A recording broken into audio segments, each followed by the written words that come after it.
రిజిస్ట్రేషన్ల ప్రక్రియను వేగవంతం చేసేందుకు తెలంగాణలోని సబ్ రిజిస్ట్రార్ కార్యాలయాల్లో ప్రారంభించిన స్లాట్ బుకింగ్ విధానం ఇవాళ్టి నుంచి మరో 25 సబ్ రిజిస్ట్రార్ కార్యాలయాల్లో అమలులోకి రానుంది.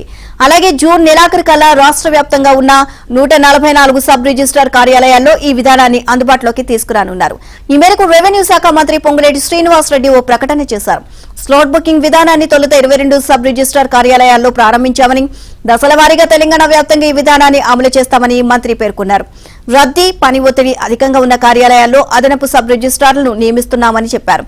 కుత్బుల్లాపూర్లో 2 అదనపు సబ్ రిజిస్ట్రార్లను నియమించామని తెలియజేశారు.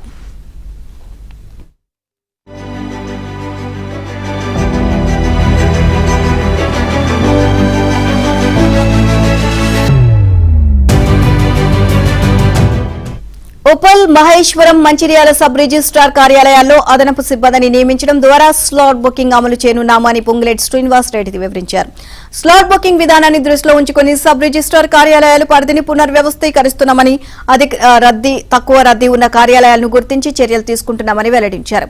ఈ క్రమంలోనే రంగారెడ్డి జిల్లా చెంపాపేట, సరూర్ నగర్ పరిధిని విలీనం చేశామని, షాద్ నగర్, ఫరూక్ నగర్ కలిపామని, సిద్దిపేట రూరల్ సబ్ రిజిస్ట్రార్లను విలీనం చేశామని మంత్రి పొంగులేటి స్పష్టం చేశారు.